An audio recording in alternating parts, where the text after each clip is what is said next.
Assalamualaikum warahmatullahi wabarakatuh. Selanjutnya kita akan masuk ke materinya. Yang pertama akan kita bahas yaitu dasar-dasar dari PHP-nya. Sebelumnya kita kenalan dulu sama PHP-nya. PHP itu apa sih, ini bahasa Google-nya ya, kalian bisa cari sendiri nanti.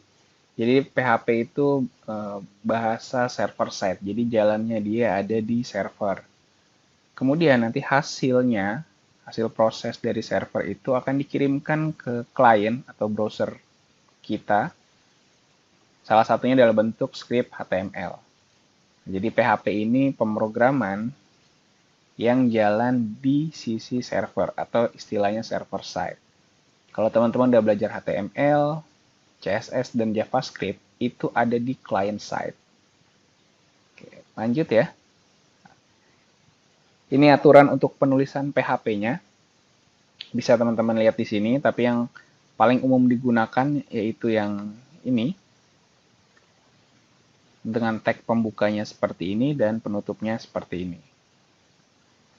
Kemudian di setiap akhir perintah barisnya jangan lupa ditambahkan tanda titik koma. Ini aturan penulisan tag PHP-nya.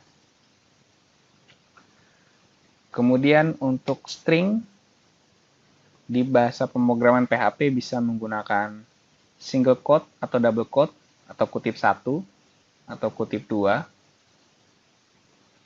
Ada perbedaannya, nanti akan kita bahas antara menggunakan yang kutipnya 1 ataupun yang 2. Kemudian numerik, di sini bisa berupa angka bilangan bulat atau koma-komaan seperti ini. Kemudian ada boolean, ditulisnya langsung true atau false. Kemudian untuk penulisan komentar di dalam PHP bisa menggunakan seperti ini, seperti di bahasa pemrograman Java. Jadi ketika ada baris program yang teman-teman kasih tanda double slash seperti ini, maka baris tersebut tidak akan dijalankan atau tidak akan dieksekusi oleh engine PHP-nya. Kemudian untuk menampilkan data ke layar, teman-teman bisa menggunakan echo atau print. Cara penggunaannya seperti ini, nanti lebih lanjutnya akan kita bahas. Ini teorinya dulu kita bahas, teman-teman lihat dulu. Ini beberapa tipe data yang ada di PHP, ada boolean, contohnya true atau false isinya. Kemudian integer, contohnya angka bilangan bulat 2016, kemudian double, floating, kemudian string, kemudian ada array juga, cara penulisannya seperti ini, kemudian bisa berupa objek, resource, atau null. Nah, yang pertama kita bahas dulu variabel. Variabel di PHP itu diawali dengan simbol $. Kemudian diikuti oleh nama variabelnya. Jadi di sini teman-teman tidak wajib mendeklarasikan tipe datanya. Contohnya seperti ini. Variabel $, kemudian nama variabelnya. Dan di PHP bersifat case sensitif. Jadi antara huruf kecil semua dengan besar kecil seperti ini dianggap berbeda. Kemudian penamaan variabel yang baik itu diawali oleh huruf atau underscore.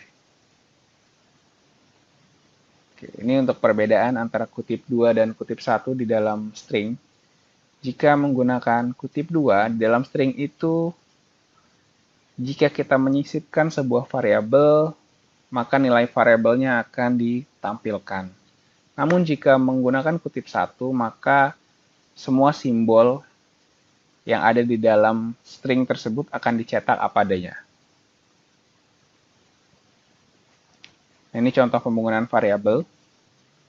Di sini membuat variabel nama, kemudian langsung kita isi aja seperti ini. Berarti ini kita anggap tipenya string. Kemudian usia sama dengan 5. Berarti ini kita anggap integer. Kemudian untuk membuat array, contohnya seperti ini. Variabel hobi sama dengan array. Kemudian tinggal dimasukkan array-nya. Kemudian di bawah cara untuk mencetaknya.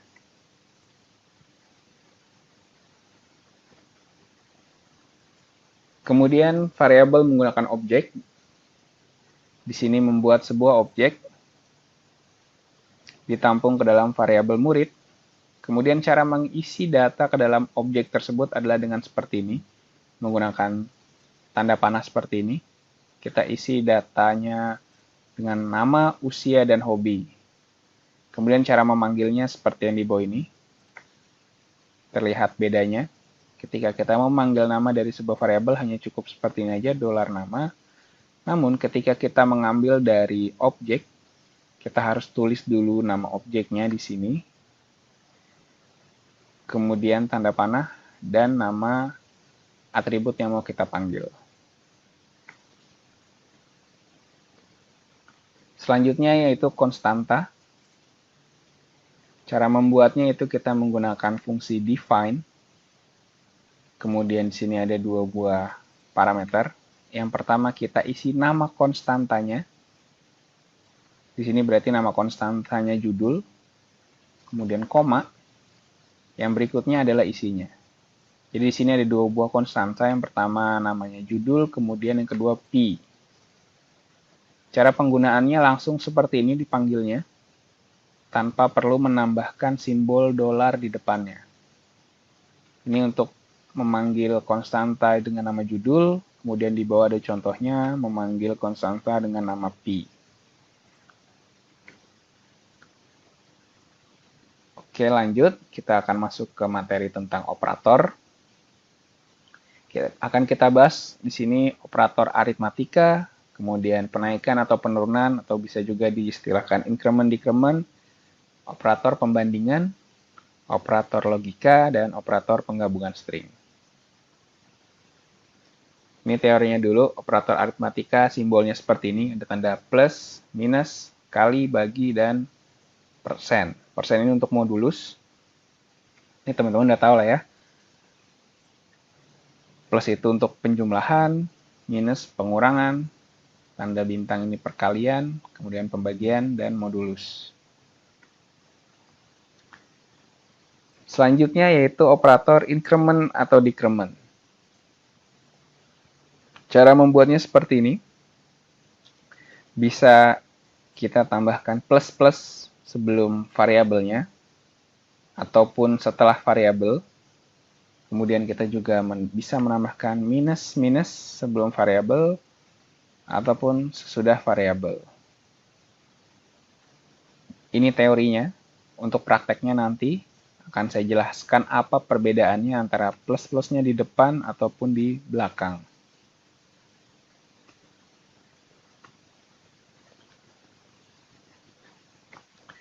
Selanjutnya operator pembandingan. Hasilnya itu antara true atau false, benar atau salah. Kalau benar nilainya 1, kalau salah nilainya 0. Operatornya ada seperti ini, tanda sama dengan 2 kali. Ini berarti fungsinya untuk mengecek apakah dua buah variabel ini nilainya sama. Kemudian ada sama dengannya 3 kali. Ini berarti identik. Selain nilainya sama, tipe datanya pun juga harus sama. Kemudian ada simbol-simbol yang lainnya. Tidak sama dengan, lebih kecil, lebih besar dari, lebih kecil sama dengan, lebih besar sama dengan.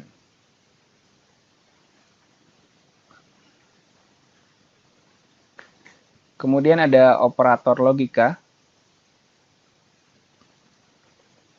Di sini ada AND, OR, XOR, atau negasi.